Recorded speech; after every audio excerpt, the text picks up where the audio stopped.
सभी को नमस्कार। मैं अनुराग बनवाड़ा। हमारे नए चैनल नई सोच में आपका स्वागत है।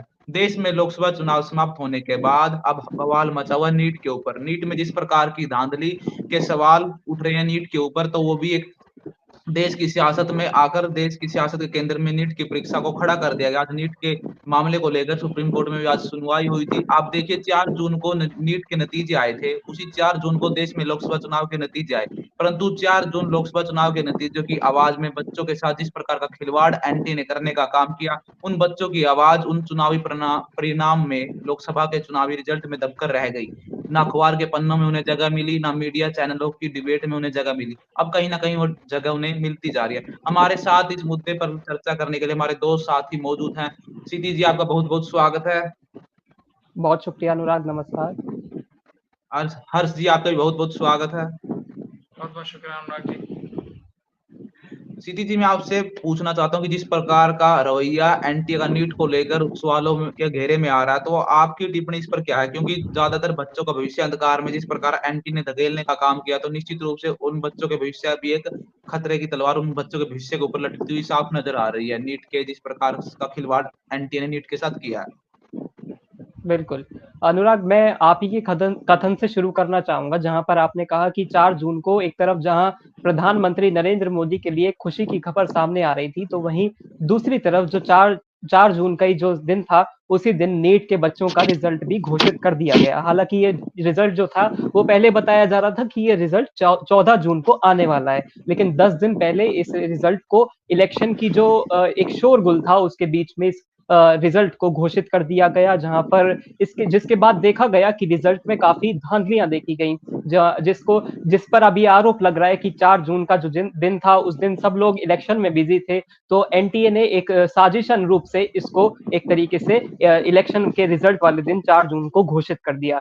अनुराग, इसमें ये कोई छोटा मामला नहीं है, ये हमारे देश के करीब करीब 24 लाख परिवारों से जुड़ा हुआ मामला है। इस बार 24 लाख बच्चों ने इसकी परीक्षा दी थी, नीट की परीक्षा, और ये जो एनटीए है, नेशनल टेस्टिंग एजेंसी, इसको लेकर बहुत ज्यादा सवाल उठ रहे हैं। ये सवाल क्या है अनुराग? की सबसे पहला जो प्रश्न चिन्ह जो खड़ा हो रहा है, वो है कि इस बार 67 बच्चों को रैंक 1 आया है। ऐसा कैसे हो सकता है? आप कहेंगे कि ऐसा हो सकता है, लेकिन अगर पिछले सालों का काफी रिकॉर्ड देखा जाए तो अनुराग, 720 में से जो 720 अंक थे, वो केवल 1, 2, 3, 4 या 5, मैक्सिमम 5 बच्चों के पिछले 5 सालों में लगातार हर साल में देखे गए कि 5 से ज्यादा बच्चों को रैंक 1 नहीं आई, या उनके 720 में से 720 अंक नहीं आए।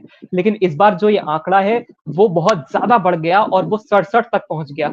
67 का मतलब अनुराग ये है कि अगर आप 67 अंक वाला 67 जो छात्र हैं, उनमें से सिर्फ 46 को ही एम्स दिल्ली वो है जहाँ वो मेडिकल कॉलेज है जहां पर हर छात्र का जो नीट देता है, उसका सपना होता है कि वो एक बार एम्स दिल्ली में जाकर पढ़े।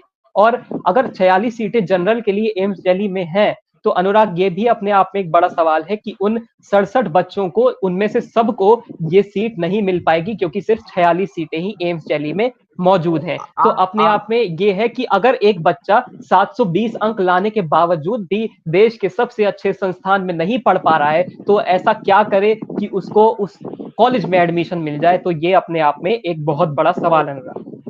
आपको नहीं लगता कि सरकार को इस मामले में ध्यान देना चाहिए? क्योंकि सरकार का रवैया इस मामले को लेकर बिल्कुल सॉफ्ट कॉर्नर कह दीजिए वो रहा है, क्योंकि सरकार अपने शपथ ग्रहण में बिजी है, नई सरकार के गठन में व्यस्त है। परंतु कहीं ना कहीं शिक्षा मंत्रालय को आगे आकर इस चीज की जिम्मेदारी लेनी चाहिए कि जिस प्रकार तमाम बच्चों के साथ, उनके भविष्य के साथ खिलवाड़ होता हुआ साफ नजर आ रहा है। बिल्कुल अनुराग, सरकार की पूर्ण रूप से जिम्मेदारी है। हालांकि जो एनटीए है, वो एक ऑटोनॉमस बॉडी है, उसको अपने, हालांकि वो मतलब एक सरकार का ही है, लेकिन उसको वो सरकार से जवाबदेह नहीं है। लेकिन ये जो एनटीए बॉडी है, एनटी मैं इसको एक बता दूं, तरीके से, एनटी तो महज एग्जाम कंडक्ट करवाता है। जी, जो नीट लेकिन मेंस सवाल एग्जाम अनुराग है, जी, मैं आपको बिल्कुल इसमें जोड़ना चाहता उसी, हूँ क्योंकि आप देखिए, जब यूपीए गवर्नमेंट थी तो ये जो नीट की परीक्षा होती थी, तो इसे हाँ, पहले सीबीएसई बोर्ड कंडक्ट करवाता जेई मेंस की। तो बिल्कुल, जब इसका एनडीए नाम सरकार भी आई तो दूसरा इसे था। शिफ्ट कर कर, हाँ, तो इसे शिफ्ट कर कर एक अलग से बॉडी बनाई, जिसे एंटी नेशनल टेस्ट एजेंसी बोला गया। तो तमाम तरह के बिल्कुल सीयूटी की परीक्षा कह लीजिए, नीट जेईई ये करती है। तो कहीं ना कहीं तो महज एक एग्जाम कंडक्ट करता है, उसमें धांधली जिस प्रकार होती है, क्योंकि पहली बार नहीं वो, कि एनटी के ऊपर ऐसे आरोप लगे, पिछली बार हर एग्जाम का यही रहता है, क्योंकि कहीं ना कहीं धांधली होती है, आपको बिल्कुल साफ नजर आएगी। बिल्कुल अनुराग, आप बिल्कुल ठीक कह रहे हैं कि पहले ये 2015 में भी एक ऐसा मामला सामने आया था जब सीबीएसई ये एपीआईएमटी उस एग्जाम को कहा जाता था, all India pre medical examination उसको कहा जाता था, वो ये सीबीएसई कंडक्ट कराता था, लेकिन जो बाद में इसको एनटीए को सौंप दिया गया और इसका नाम नीट रख दिया गया। तो अनुराग, एक तरीके से देखा जाए तो आज जो सुप्रीम कोर्ट में इसको लेकर एक पीआईएल दाखिल की गई, पीआईएल दाखिल जो 1 जून को की गई थी, आज उस पर सुनवाई हुई। तो सुप्रीम कोर्ट ने जो कहा वो मैं आपको बता देता हूं कि सुप्रीम कोर्ट ने एनटीए से, नेशनल टेस्टिंग एजेंसी से हलफनामे के रूप में एक जवाब मांगा है कि जो जो आरोप लग रहे हैं आप उस पर सिलसिलेवार तरीके से रूप से उस पर जवाब दीजिए। और ये अभी अनुराग जो सुप्रीम कोर्ट है उसमें इस समय फिलहाल गर्मियों की छुट्टियां चल रही हैं, तो जो गर्मियों की छुट्टियां हैं उनमें कोई स्पेशल जो बेंच होती है वो ही इस पर सुनवाई करती है। और तो अभी इसको लेकर अब 8 जुलाई को इस पर दोबारा से सुनवाई की जाएगी। लेकिन अभी बता दूं कि छात्रों के लिए एक और अच्छी खबर है कि अभी फिलहाल के लिए जो अलख पांडे हैं, जो कि फिजिक्स वाला के जो फाउंडर हैं, उनकी भी अभी एक पीआईएल कल उन्होंने दाखिल की है और उसको लेकर भी कल सुनवाई होगी। तो ये बच्चों के लिए अभी एक आशा की किरण है, वो अलख पांडे की तरफ से भी जो एक दिख रही है कि मैं आपको बता दूं कि सुप्रीम कोर्ट ने अभी जो नीट की काउंसलिंग उस पर कोई रोक नहीं लगाई, उनका रोक लगाने से साफ इनकार है सुप्रीम कोर्ट का। तो कहीं ना कहीं अगर सुप्रीम कोर्ट बच्चों के हक में फैसला नहीं सुनाता या फिर इस प्रकार की सबूत सुप्रीम कोर्ट के आगे पेश नहीं किया जाते जिससे लगे कि नीट में संपूर्ण तरीके से 100% धांधली हुई है, तो बच्चों के भविष्य पर इसका क्या प्रभाव पड़ेगा, उनके माता पिता के ऊपर इसका क्या प्रभाव पड़ेगा? बिल्कुल अनुराग, जैसा कि हमने बताया कि ये 24 लाख परिवारों से जुड़ा हुआ मामला है। जरूरी आज अगर हम आज शांत रह गए तो हो सकता है कल को आपका बच्चा भी उसी जगह पर मौजूद हो। अगर इसीलिए आज शांत रहना बहुत ही खराब होगा कि अगर कोई भी इस देश में शांत रह जाए इस परीक्षा में धांधली को लेकर। अनुराग, मैं इसको फैक्ट मतलब एक सिलसिलेवार तरीके से बताऊं कि 5 मई को ये परीक्षा कंडक्ट कराई गई थी और उसके बाद ही शाम को ये खबर आ गई थी परीक्षा खत्म होने के बाद ही कि एक दिन पहले बिहार में इसको लेकर एफआईआर भी दर्ज की गई कि एक दिन पहले 20 लोगों के पास उनके पास क्वेश्चन पेपर जो था वो नीट का वो पहले ही पहुंच चुका था। लेकिन उसको लेकर जो एनटीए ने जो जवाब दिया उसके बाद कि कोई पेपर लीक नहीं हुआ है, एनटीए आज भी इस कथन को लेकर अपने सजग है एक तरीके से कि कोई पेपर लीक नहीं हुआ था। और वो कहता है कि हालांकि अनुराग, जब 13 लोगों को गिरफ्तार भी किया गया बिहार पुलिस की तरफ से, अगर 13 लोगों को एक तरफ गिरफ्तार किया जा रहा है और दूसरी तरफ एनटीए कह रहा है कि कोई पेपर लीक नहीं हुआ है, तो गिरफ्तारी किसकी हुई ये भी अपने आप में एक बड़ा सवाल है। अगर वो गिरफ्तारी की गई है तो किस चीज के लिए की गई है उन 13 लोगों की, इसको लेकर अभी तक कोई जांच सामने नहीं आई है अनुराग। तो हालांकि उसको लेकर जांच टीम गठित की गई थी, लेकिन जैसा कि आज सुप्रीम कोर्ट में जो हलफनामा है इसको लेकर, पेपर लीक का जो मामला था उसको लेकर ये हलफनामा था, पीआईएल थी, उसको आज सुनवाई सुप्रीम कोर्ट ने की और अब 8 जुलाई को एक बार फिर से इस पीआईएल को लेकर सुनवाई होगी। लेकिन कल भी एक सुनवाई है जो कि अलख पांडे की तरफ से है, जो कि रिजल्ट को लेकर है और साथ ही साथ पेपर लीक की समस्या को लेकर भी एक पीआईएल है, वो सुप्रीम कोर्ट की तरफ से सुप्रीम कोर्ट में अलख पांडे की तरफ से दायर की गई है, जो कि फिजिक्स वाला के फाउंडर हैं। और अनुराग, एक बार मैं सिलसिलेवार तरीके से आपको ये बता दूं कि क्या क्या जो धांधली है रिजल्ट के बाद वो सामने आई। मैंने आपको बताया कि 5 मई को जो पेपर लीक की समस्या थी वो एक तरफ हो गई, और अब जो रिजल्ट के बाद एक हंगामा मचा वो ज्यादा बड़ा है, क्योंकि उसमें जो देखा गया कि 719 और 718 अंक भी बच्चों को, 2 बच्चे ऐसे हैं जिनको रिजल्ट में देखा गया कि उनको 718 और 719 अंक दिए गए हैं। अब 700, आप सोचेंगे कि 719 और 718 अंक में क्या दिक्कत है, लेकिन दिक्कत ये है कि ये जो पैटर्न है पेपर का वो ऐसा है कि उसमें 719 और 718 अंक आ ही नहीं सकते, क्योंकि जो प्रश्न होता है, एक प्रश्न वो 4 नंबर का होता है। अगर एक छात्र एक प्रश्न छोड़ेगा तो उसे 716 अंक मिलेंगे, और अगर उसका एक प्रश्न गलत होता है तो -1 के साथ उसके 715 अंक हो जाएंगे। तो ये अपने आप में एक बड़ा सवाल है। हालांकि जो एनटीए है उसने एक प्रेस रिलीज जारी करके ये बताया कि 1563 छात्र ऐसे थे जिनको ग्रेस मार्क्स दिए गए। तो ग्रेस मार्क्स को लेकर भी अपने आप में एक बहुत जंग छिड़ी हुई है छात्रों और एनटीए के बीच में कि ग्रेस मार्क्स क्यों दिए गए। और ग्रेस मार्क्स सिर्फ ऐसा नहीं कि 5 नंबर दिए गए हो, 10 नंबर दिए गए हो, कहीं ना कहीं ऐसा भी लग रहा है कि 60 से 80 अंकों तक, मतलब अगर आप ग्रेस अंक देते हैं अनुराग, किसी को अगर ग्रेस अंक दिए जाते हैं तो महज उसको पास करने के लिए दे दिए जाते हैं, लेकिन यहाँ पर ग्रेस अंक ऐसे भी हैं, एनटीए ने खुद बताया कि -20 से जब संशोधित किया गए अंक तो उनके -20 से 720 अंक तक हो गए। यानी कि आपने उन बच्चों को टॉपर बना दिया जिनको आपने ग्रेस अंक दिए थे। हो सकता है इसमें कई बच्चे ऐसे हों जो कि आपके एक टैलेंटेड बच्चे हों, उनकी सीट भी कहीं न कहीं रह गई वो आने से। तो हर्ष अनुराग। हर्ष जी, आपका जिस प्रकार का एजुकेशन सिस्टम भारत के अंदर तमाम इसके उदाहरण आते हुए दिखाई दे रहे हैं, तो कहीं न कहीं हमारे देश के लिए, हमारे देश के एजुकेशन सिस्टम के लिए एक तरफ जहाँ विश्व गुरु बनाने की बात हो रही है, तो कहीं न चिंता का विषय है ना, तो आपके क्या विचार है इसके ऊपर, जिस प्रकार का एजुकेशन सिस्टम हमारे देश में बनता हुआ नज़र आ रहा है? माफी चाहूंगा अनुराग, आपकी आवाज मुझ तक नहीं पहुंच रही है।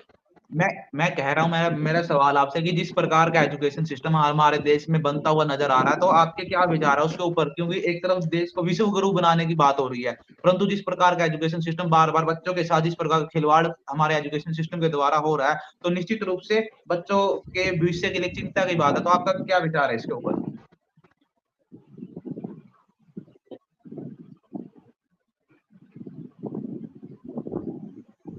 हमारे अनुराग, सहयोगी आपकी थे आवाज समाज अभी वाले। भी मुझ तक पहुंच नहीं रही है। तो क्षिति जी, आप ही जवाब दे दिए, उनके साथ थोड़ा जी। नेटवर्क प्रॉब्लम हो रही है मेरे को लगता है। बिल्कुल अनुराग, आपने ठीक कहा कि अगर एक तरफ हम चाँद पर पहुँच गए हैं, हमारा भारत चाँद पर हम पहुँचने की बात करते हैं और दूसरी तरफ हम कहते हैं कि हम विश्व गुरु बन गए हैं। अगर आप एक देश में एक अच्छी से परीक्षा ही नहीं करवा पाते, तो आपका विश्व गुरु आप कैसे कहलाएँगे? जब तक आपके बच्चों का भविष्य ही सुरक्षित नहीं है, आपके बच्चे एक एग्ज़ाम आप ठीक से कंडक्ट नहीं करवा पाते, उसमें धाँधली हो जाती है, तो आप ये कैसे कह सकते हैं कि आप विश्व गुरु बनने की राह पर हैं? आप कहीं विश्व गुरु बनने की राह पर नहीं है। अगर आपके राज्य में कई पेपर जो आप पिछले कुछ सालों में देखा जाए तो कितने पेपर लीक हुए, कितने पेपर लीक की समस्या आई। भले ही वो उसमें राजस्थान की कांग्रेस की सरकार हो, उसमें भी कई सारे पेपर लीक होते हुए हमें दिखाई दिए और साथ ही साथ उत्तर प्रदेश में लोकपाल की जो पेपर लीक हुआ था, पुलिस भर्ती का जो पेपर लीक हुआ था, तो वो भी आपको अपने कहीं आप में दिखाता है। जी। आपको जो नई सरकार का गठन हुआ, तो उससे उम्मीद है कि जो नए शिक्षा मंत्री देखिए, शिक्षा मंत्री तो वही सेम है जो धर्मेंद्र प्रधान जी जी। पहले थे, अब हैं। नई मतलब परंतु नई सरकार का गठन हुआ, तो आपको लगता है कि इसके ऊपर कोई कार्रवाई नई सरकार करने का काम करेगी अब आने वाले समय में? देखिए अनुराग, ये तो वक्त ही बताएगा कि क्या सरकार इस पर कार्रवाई करती है या नहीं करती है।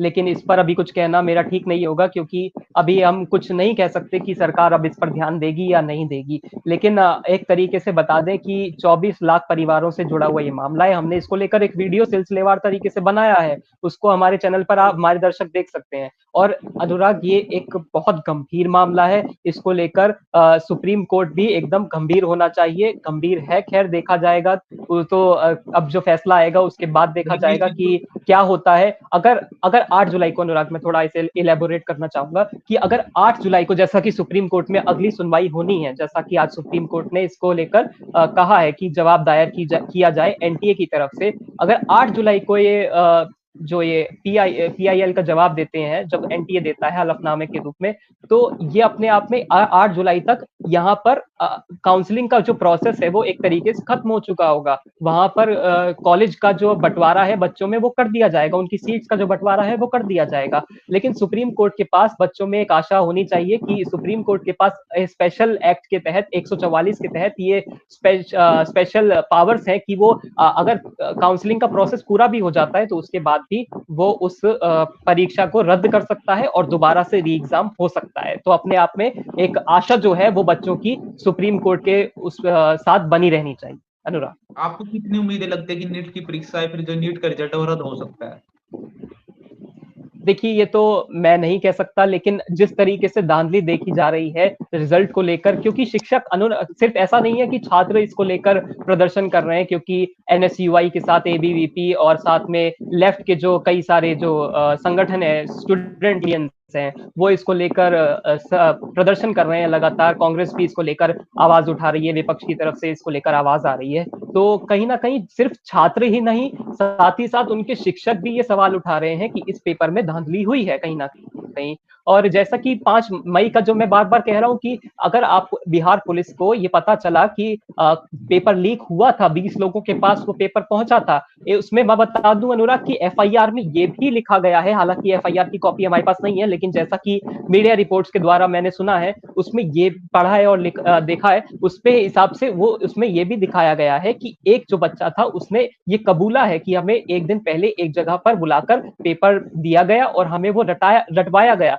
और अगले दिन जब हम परीक्षा में बैठे तो हूबहू 100% वही पेपर हमें परीक्षा में मिला। तो कहीं ना कहीं ये अपने आप में एक फैक्ट हो सकता है जो कि सुप्रीम कोर्ट में रखा जाए, अगर जैसा कि अलख पांडे भी कह रहे हैं, तो ये अपने आप में एक बच्चों के लिए राहत का विषय हो सकता है कि हो सकता है दोबारा परीक्षा ये रद्द हो जाए और दोबारा परीक्षा कराई।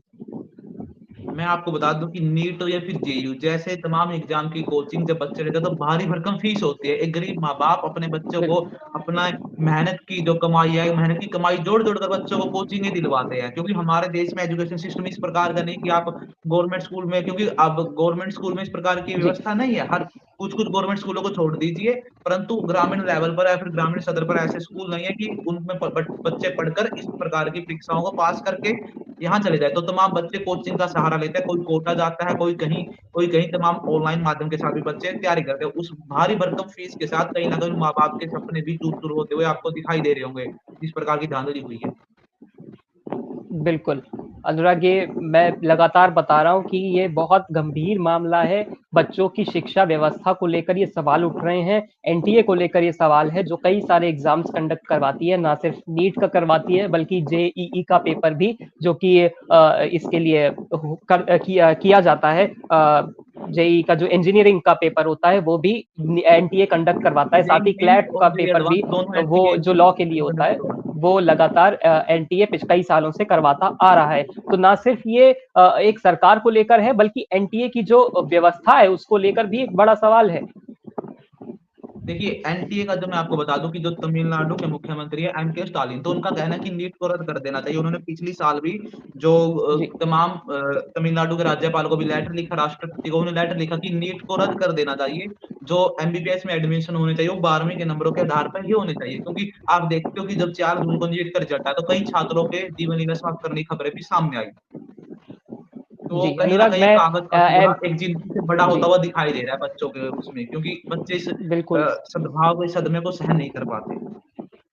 बिल्कुल अनुराग। और ये सिर्फ ये मामला नहीं है कि आप एक शिक्षा व्यवस्था के रूप में आप एक डॉक्टर तैयार कर रहे हैं। अनुराग, डॉक्टर एक बहुत बड़ी, हमारे देश में डॉक्टरों को भगवान माना जाता है कि जब ये कुछ सालों बाद यही बच्चे आपका इलाज करते हुए आपको दिखेंगे कई संस्थानों में। तो अगर आपका जो इलाज करने वाला भगवान ही ठीक तरीके से उसकी शिक्षा व्यवस्था के, अगर वो धांधली के रूप में एक तरीके से, मैं ये नहीं कहता कि इसमें कोई बच्चों की गलती है, उन बच्चों की जिनको ग्रेस अंक मिले हैं, लेकिन ये एक शिक्षा व्यवस्था को लेकर बहुत बड़ा सवाल है, प्रश्न चिन्ह है इसके ऊपर कि आपने एक ऐसे बच्चों को जो कि शायद डिजर्विंग ना हो उस समय के लिए, और वो जो डॉक्टर बनने के, शायद मैं एक तरीके से कहूँ शायद ठीक ना हो ये शब्द, लायक ना हो, वो आप उनको अगर अच्छे संस्थानों में वहां पे वो जगह घेर लेते हैं और वो बच्चे रह जाते हैं जो कि टैलेंटेड बच्चे थे, जो डॉक्टर बनने के एकदम तैयार थे डॉक्टर बनने के लिए, वो हमारे देश का इलाज नहीं, देश के लोगों का इलाज नहीं कर पाते। तो और आगे जाके ये दिक्कत आ सकती है अनुराग, कि हम देखें